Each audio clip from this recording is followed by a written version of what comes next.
సినిమాల రాజకీయాల జనసేనాని దారెటు సినిమాలపైనే ఫోకస్ చేస్తే రాజకీయాల్లో అంతగా రాణించడం కష్టం. అదే రాజకీయాలపై ఫుల్ టైం వర్కౌట్ చేస్తే సినిమాలకు రామ్ రామ్ చెప్పాల్సిన పరిస్థితి. ఎలా మరి? ఏం చేయాలి? ఇలాంటి సతమతంలోనే ఉన్నారు 6 అడుగుల బుల్లెట్. అయితే త్వరలోనే ఏదో ఓ క్లారిటీ ఇవ్వనున్నారు ఆయన. ఇంతకీ ఈ పవనం పయనమెటు?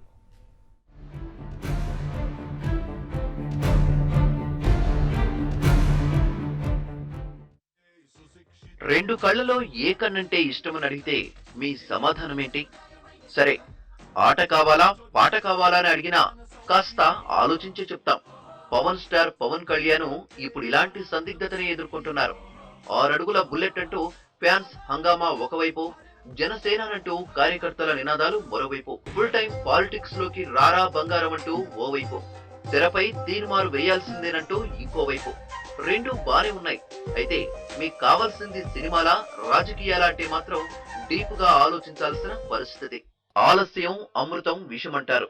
అందుకే రాజకీయాల సినిమాల రైట్ ఆప్షన్ ను ఎన్నుకునే దిశలో అడుగులు వేస్తున్నారు పవన్ కళ్యాణ్. సార్వత్రిక ఎన్నికలకు ముందు జనసేన పార్టీ స్థాపించి పాలిటిక్స్ లో పెను ప్రకంపనలు సృష్టించిన పవన్ పూర్తి స్థాయి పొలిటీషియన్ గా మారేందుకు రంగం సిద్ధం చేసుకుంటున్నట్లు సమాచారం. ఇప్పటికే సినిమాలతో బిజీగా ఉన్న పవన్ తాజాగా కొత్త మూవీలను అంగీకరించేందుకు సుముఖంగా లేనట్లు తెలుస్తోంది. పవర్ స్టార్ తో సినిమా తీసేందుకు 2 అగ్ర నిర్మాతలు సరికొత్త కథలతో ఆయనను సంప్రదించగా తన మనసులోని మాట చెప్పినట్లు ప్రచారం జరుగుతోంది. ఈ పరిణామాలతో పవన్ పూర్తి స్థాయి పొలిటీషియన్ గా రెడీ అవుతున్నారనేది టాక్.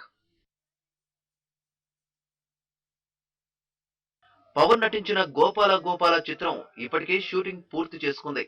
ఇక గబ్బర్ సింగ్ చేతిలో గబ్బర్ సింగ్ 2 చిత్రం ఒకటే ఉంది.